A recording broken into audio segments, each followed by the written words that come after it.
Hi hello welcome to the channel. So ನೀವೆಲ್ಲ ಹೇಗಿದ್ದೀರಾ? ಎಲ್ಲರೂ ಚೆನ್ನಾಗಿದ್ದೀರಾ ಅಂತ ಭಾವಿಸ್ತಾ ಇದ್ದೀನಿ. ಸೊ ಇವತ್ತು ವ್ಲಾಗ್ ಬಂದು ಟ್ರಾವೆಲಿಂಗ್ ವ್ಲಾಗ್ ಆಗಿರುತ್ತೆ. ನಾನು ಟ್ರಾವೆಲ್ ಮಾಡ್ತಾಯಿದ್ದೀನಿ, ಅಂದರೆ ನಮ್ಮ ಅಮ್ಮನ ಮನೆಗೆ ಹೋಗ್ತಾಯಿದ್ದೀನಿ. ವ್ಲಾಗ್ ನಮ್ಮೊಂದಿಗೆಲ್ಲ ಶೇರ್ ಮಾಡ್ತಾಯಿದ್ದೀನಿ. ಸೊ ಯಾಕಂದರೆ ನಾನು ಅಂದರೆ ಟ್ರಾವೆಲಿಂಗ್ ಮಾಡ್ತಾಯಿದ್ದೆ, ಮತ್ತು ಅಲ್ಲಿಂದ ಬಂದ ತಕ್ಷಣ ನನಗೂ ಕೂಡ ಹೆಲ್ತ್ ಪ್ರಾಬ್ಲಮ್ ಆಯಿತು, ಹೆಲ್ತ್ ಇಶ್ಯೂ ಆಯಿತು. ಹಾಗಾಗಿ ನನಗೆ ವ್ಲಾಗ್ಸ್ ಎಲ್ಲ ಮಾಡೋದಕ್ಕಾಗೇ ಇರಲಿಲ್ಲ. ಅಂದರೆ ವ್ಲಾಗ್ ಮಾಡಿದ್ದೆ, ವೀಡಿಯೋಸ್ ಎಡಿಟ್ ಮಾಡೋದಕ್ಕಾಗಿರಲಿಲ್ಲ. ಹಾಗಾಗಿ ಸೊ ಬನ್ನಿ ನೀವು ಅಂಡರ್ಸ್ಟ್ಯಾಂಡ್ ಮಾಡ್ಕೋತೀರಾ ಅಂತ ಅಂದ್ಕೊಂಡಿದ್ದೀನಿ. ಸೊ ಹಾಗೆಯೇ ಇನ್ನೂ ಯಾರು ವಿತೌಟ್ ಸಬ್ಸ್ಕ್ರೈಬಿಂಗ್ ನೋಡ್ತಾ ಇದ್ದರೆ ಸಬ್ಸ್ಕ್ರೈಬ್ ಮಾಡ್ಕೊಂಡು ನೋಡಿ. ಇವಾಗ ನಾನು ಮಫಿನ್ಸನ್ನು ಮಾಡ್ತಾಯಿದ್ದೀನಿ.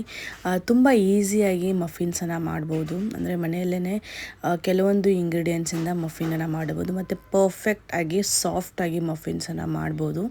ಸೊ ಯಾವ ರೀತಿ ಅಂತಂದರೆ, ಸ್ವಲ್ಪ ನಾನು ಹಾಲು ತೊಗೊಂಡಿದ್ದೀನಿ, ಅಂದರೆ 1 ಕಪ್ ಹಾಲು, ಮತ್ತು ಅದಕ್ಕೆ ಮೊಸರು, ಅರ್ಧ ಕಪ್ ಮೊಸರು ತೊಗೊಂಡಿದ್ದೀನಿ, ಮತ್ತು ಸ್ವಲ್ಪ ವೆನಿಲಾ ಎಸೆನ್ಸನ್ನು ನಾನು ಹಾಕ್ಕೊಂಡು ಫಸ್ಟಿಗೆ ನಾನು ಅದನ್ನು ಕಲಿಸ್ಕೊಂಡೆ.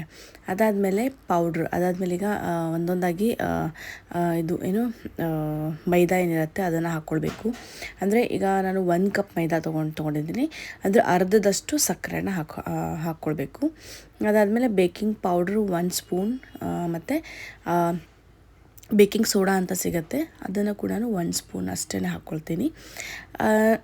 ಇದು ಅಳತೆ ಅಂತಂದರೆ ಜಸ್ಟ್ 1 ಕಪ್ ಮೈದಾಗೆ ಅರ್ಧ ಕಪ್ ಪೌಡರ್ ಶುಗರ್, ಮತ್ತು 1 ಸ್ಪೂನು ಬೇಕಿಂಗ್ ಸೋಡಾ ಮತ್ತು ಬೇಕಿಂಗ್ ಪೌಡರ್, ಮತ್ತು ಹಾಲು 1 ಕಪ್ ಆಗಿರುತ್ತೆ, ಮತ್ತು ಮೊಸರು 1/2 ಕಪ್. ಸೊ ಮತ್ತು ಎಸೆನ್ಸ್, ವೆನಿಲಾ ಎಸೆನ್ಸ್ ಫ್ಲೇವರ್ಗೆ. ಸೊ ಇಷ್ಟನ್ನು ಹಾಕಿಬಿಟ್ಟು ಚೆನ್ನಾಗಿ ಈಗ ಕಲಿಸ್ತಾ ಇದ್ದೀನಿ. ತುಂಬ ಈಸಿಯಾಗಿ ಸಾಫ್ಟಾಗಿ ಬರುತ್ತೆ. ಈಗ ಇಲ್ಲಿ ನಾನು ಟೂಟಿ ಫ್ರೂಟಿ ಮಫಿನ್ಸ್ ಮಾಡ್ತಾಯಿದ್ದೀನಲ್ಲ, ಹಾಗಾಗಿ ಫಸ್ಟ್ ನಾನು ಸ್ವಲ್ಪ ಮೈದಾದಲ್ಲಿ ಟೂಟಿ ಫ್ರೂಟಿನ ಹಾಕ್ಕೊಂಡು ಕಲಿಸ್ಕೊತೀನಿ. ಇದನ್ನು ಹಿಟ್ಟಲ್ಲಿ ಹಾಗೇ ಟೂಟಿ ಫ್ರೂಟಿ ಹಾಕ್ಕೊಂಡ್ರೆ ಅಂದರೆ ಸರಿಯಾಗಿ ನಮಗೆ ಸಿಗೋದಿಲ್ಲ, ಒಂದು ಸೈಡ್ ಅಷ್ಟೇ ಕೂತ್ಕೊಳ್ಳುತ್ತೆ. ಅಂದರೆ ನಾವು ತಿಂದಾಗ ಕಚ್ಚಿದಾಗ ಒಂದು ಸೈಡ್ ಅಷ್ಟೇ ಬರ್ಬೋದು. ಹಾಗಾಗಿ ಈ ಥರ ಮೈದಾದಲ್ಲಿ ಫಸ್ಟನ್ನು ಅದನ್ನು ಕಲಿಸ್ಕೊಂಡು, ಆನಂತರ ಹಿಟ್ಟಿನಲ್ಲಿ ಏನು ನಾವು ಕಲಿಸ್ಕೊಂಡಿದ್ದೀವಿ ಆ ಬ್ಯಾಟರಲ್ಲಿ ನಾವು ಮಿಕ್ಸ್ ಮಾಡಿದ್ರೆ ಸೊ ಕರೆಕ್ಟಾಗಿ ಎಲ್ಲ ಇದರಲ್ಲೂ ಅಂದರೆ ಒಂದು ಮಫಿನಲ್ಲಿ ಕರೆಕ್ಟಾಗಿ ನಮಗೆ ಟೂಟಿ ಫ್ರೂಟಿ ಎಲ್ಲ ಮಿಕ್ಸ್ ಆಗಿರುತ್ತೆ. ಹಾಗಾಗಿ ಆಮೇಲೆ ಒಂದು ಸೀಕ್ರೆಟ್ ಇಂಗ್ರೀಡಿಯೆಂಟ್ ಏನಂತಂದರೆ ಲಿಂಬೆ ರಸ. ಸೊ 1 ಸ್ಪೂನಷ್ಟು ಲಿಂಬೆ ರಸನ ಹಾಕ್ಕೊಂಡಿದ್ದೀನಿ. ಲಿಂಬೆ ರಸ ಇದು ತುಂಬಾ ಅಂದರೆ ಸೀಕ್ರೆಟ್ ಇಂಗ್ರೀಡಿಯೆಂಟ್ ಅಂತಲೇ ಹೇಳ್ಬೋದು. ಯೂಶ್ವಲಿ ಯಾರಿಗೂ ಗೊತ್ತಿರೋದಿಲ್ಲ. ಲಿಂಬೆ ರಸ ಹಾಕೋದ್ರಿಂದ ತುಂಬ ಸಾಫ್ಟ್ ಆಗುತ್ತೆ ಮಫಿನ್ಸ್, ಮತ್ತು ಹೊರಗಡೆ ಹೇಗೆ ಸಿಗುತ್ತೋ ಅದೇ ರೀತಿಯಲ್ಲಿ ನಿಮಗೆ ಮಫಿನ್ಸನ್ನು ತಯಾರು ಮಾಡ್ಬೋದು ಮನೆಯಲ್ಲಿ. ನಿಂಬೆ ರಸ ಇದ್ದರೆ ವಿನೆಗರ್ ಹಾಕ್ತಾರೆ 1 ಸ್ಪೂನ್, ಇಲ್ಲ ಅಂತಂದರೆ ನಿಂಬೆ ರಸ ಹಾಕ್ಬೋದು. ಈಗ ಮಫಿನ್ಸ್ ಟ್ರೇನಲ್ಲಿ ನಾನು ಇದು ಪೇಪರ್ ಏನು ಸಿಗುತ್ತೆ ಮಫಿನ್ಸ್ ಪೇಪರ್, ಅದನ್ನು ಹಾಕಿಬಿಟ್ಟು ಅದರೊಳಗಡೆ ನಾನು ಬ್ಯಾಟ್ರನ್ನ ಹಾಕ್ತಾಯಿದ್ದೀನಿ. ಮತ್ತು ಇದು ಟ್ರೇ ಮತ್ತು ಪೇಪರ್ಸ್ ತುಂಬ ಈಸಿಯಾಗಿ ಯಾವುದೇ ಮಾರ್ಟ್ಸಲ್ಲಿ ಈಸಿಯಾಗಿ ಅವೈಲೇಬಲ್ಸ್ ಇರುತ್ತೆ.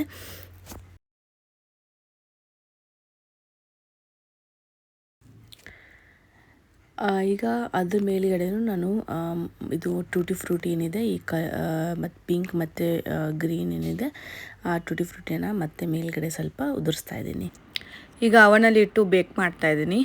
ಅವನಲ್ಲಿ ಮಾಡ್ಬೋದು, ಅಥವಾ ಕುಕ್ಕರಲ್ಲಿ ಕೂಡ ಮಾಡ್ತಾರೆ, ಆದರೆ ಅವನಲ್ಲಿ ತುಂಬ ಪರ್ಫೆಕ್ಟಾಗಿ ಬರುತ್ತೆ ಚೆನ್ನಾಗಿ.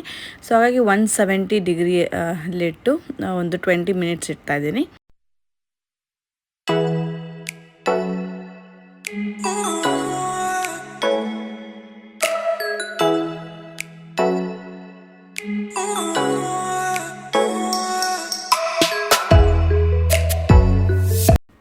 ಈಗ ಪ್ಯಾಕಿಂಗ್ ಮಾಡ್ಕೊಳ್ತಾ ಇದ್ದೀನಿ. ಅಮ್ಮನ ಮನೆಗೆ ಹೋಗ್ತಾ ಇದ್ದೀನಿ. ಅಲ್ಲಿಂದ ನಾನು, ಅಮ್ಮ ಮತ್ತು ಅಮ್ಮಯ್ಯ 3 ಜನ ಸೇರಿ ಬೇರೆ ಪ್ಲೇಸಿಗೆ ವಿಸಿಟ್ ಮಾಡ್ತಾಯಿದ್ದೀವಿ. ಸೊ ಅದೇನು ಅಂತ ನನ್ನ ನೆಕ್ಸ್ಟ್ ಮುಂದೆ ಬರೋ ವ್ಲಾಗ್ಸಲ್ಲಿ ಗೊತ್ತಾಗುತ್ತೆ. ನಾವು ಫಸ್ಟ್ ಟೈಮ್ ಈ ಥರ ನಾವು 3 ಜನ ಟ್ರಾವೆಲ್ ಮಾಡ್ತಾ ಇರೋದು. ಅದು ತುಂಬ ದೂರ ಹೋಗ್ತಾ ಇದ್ದೀನಿ, ಬೇರೆ ಸ್ಟೇಟಿಗೆ. ಸೊ ಹಾಗಾಗಿ ಎಲ್ಲಿ ಏನು ಅಂತ ನಿಮಗೆ ನೆಕ್ಸ್ಟ್ ವ್ಲಾಗ್ಸಲ್ಲಿ ಗೊತ್ತಾಗುತ್ತೆ. ಸೊ ನೋಡಿ, ನಮ್ಮ ಮಫಿನ್ಸ್ ರೆಡಿಯಾಗಿದೆ. ತುಂಬಾ ಟೇಸ್ಟಿ ಮತ್ತು ಪರ್ಫೆಕ್ಟಾಗಿ ಮಫಿನ್ಸ್ ರೆಡಿಯಾಗಿತ್ತು. ಸೊ ಅದು 15-20 ಮಿನಿಟ್ಸ್ ಇಟ್ಟರೆ ಸಾಕು, ಚೆನ್ನಾಗಿರುತ್ತೆ. ಮತ್ತು ಇದನ್ನು ಚೆಕ್ ಮಾಡೋದು ಹೇಗೆ ಅಂತಂದರೆ, ಸ್ವಲ್ಪ ನೈಫ್ ಚಾಕು ಏನಿರುತ್ತೆ ಅದನ್ನು ಸ್ವಲ್ಪ ಹಾಕಿ ನೋಡಿದ್ರೆ ಹಿಟ್ಟಿಟ್ಟು ಅದಕ್ಕೆ ಚಾಕುಗೆ ಅಂಟ್ಕೊಳ್ಬಾರ್ದು. ಸೊ ಅದಾಗಿದೆ ಅಂತ.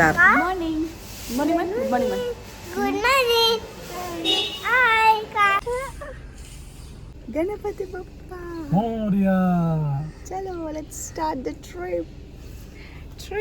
आम्ही कुठे जाणार आम्ही कुठे जातोय? Where we are going? Where are we going? We are going to Belagaum. No. ಅಮ್ಮನ ಮನೆಗೆ ಹೋಗ್ತಾ ಇದ್ದೀವಿ. ಸೊ ಇವಾಗ ಬಿಟ್ವಿ. ಇವತ್ತು ಆಲ್ಮೋಸ್ಟ್ 8:15 ಆಗಿದೆ time. So we are living ನಾವು. ಸೊ ಗೊತ್ತಿಲ್ಲ ಎಷ್ಟೊತ್ತು ಹೋಗಿ ರೀಚ್ ಆಗ್ತೀವಿ ಬೆಳಗಾಮಲ್ಲಿ. This is the first, actually ನಂದು ಫಸ್ಟ್ ಅಲ್ಲ, ಇವರು ಹೋಗಿದ್ದಾರೆ ಆಲ್ರೆಡಿ, ಕೊಲ್ಲಾಪುರ ತನಕ ಹೋಗಿದ್ದಾರೆ. ಸೊ ನಂದು ಫಸ್ಟ್ ಆ್ಯಕ್ಚುಲಿ ಮುಂಬೈಯಿಂದ. ಸೊ ಈ ಥರ ನಾವು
ಸೊ ಬ್ರೇಕ್ಫಾಸ್ಟ್ ಟೈಮ್. ಬೆಳಗ್ಗೆ ಹೊರಟಿದ್ದಲ್ವ, ಒಂದು 7-7:30 ಹೊರಟಿದ್ದು ನಾವು. ಸೊ ಹಾಗೆ ಏನು ಬ್ರೇಕ್ಫಾಸ್ಟ್ ಮಾಡಿರಲಿಲ್ಲ. ಇದು ಉಡುಪಿ ಟು ಮುಂಬೈ ಅಂತ ಒಂದು ರೆಸ್ಟೋರೆಂಟ್. ತುಂಬ ಚೆನ್ನಾಗಿದೆ, ದೊಡ್ಡದಾಗಿದೆ. ಸೊ ಇಲ್ಲಿ ತುಂಬ ವೆರೈಟೀಸ್ ಮತ್ತು ಚೆನ್ನಾಗಿ ಫುಡ್ ಸಿಗುತ್ತೆ ಅಂತ ಹೇಳಿದರು. ಸೊ ಹಾಗಾಗಿ ನಾನು ನೋಡ್ತಾ ಇದ್ದೀನಿ ಮೆನ್ಯೂಸ್ ತುಂಬ ಸಖತ್ತಾಗಿದೆ, ತುಂಬ ಅಂದರೆ ಟೇಸ್ಟ್ ತುಂಬ ಸಖತ್ತಾಗಿದೆ ಅಂತ ಹೇಳ್ತಾಯಿದ್ರು. ಸೊ ನಾನು ಇಡ್ಲಿ ಮತ್ತು ಸಾಂಬಾರು ತೊಗೊಂಡ್ವಿ, ಮತ್ತು ಶೀರಾ ತೊಗೊಂಡ್ವಿ, ಮತ್ತು ದೋಸೆ ತೊಗೊಂಡ್ವಿ. ನಾನು ಬೆಣ್ಣೆ ಮಸಾಲೆ ದೋಸೆ ತೊಗೊಂಡೆ.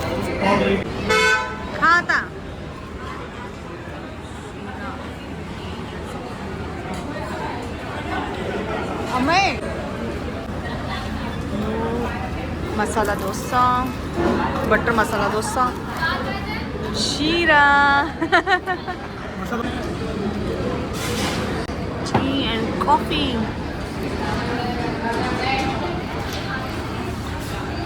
It's nice.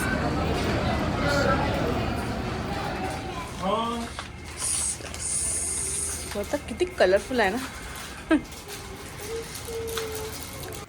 ಇದೆಷ್ಟು ಕಲರ್ಫುಲ್ಲಾಗಿ ಕಾಣಿಸ್ತಾ ಇದೆ ನೋಡಿ. ಇದೆಲ್ಲ ಚಾಕ್ಲೇಟು, ಇದೊಂದು ದೊಡ್ಡ ಚಾಕ್ಲೇಟ್ ಶಾಪು.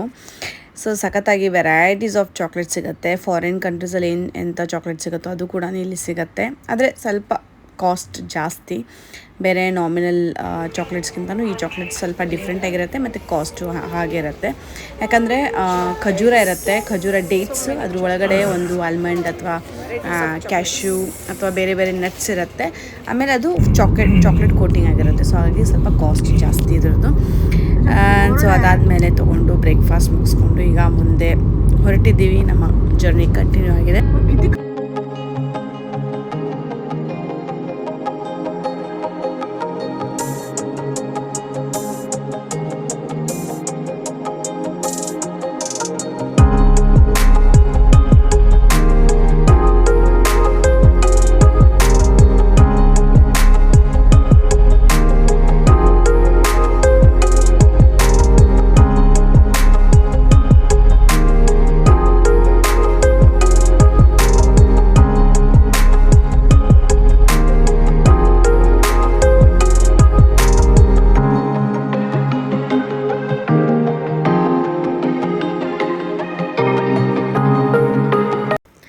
Lunch time.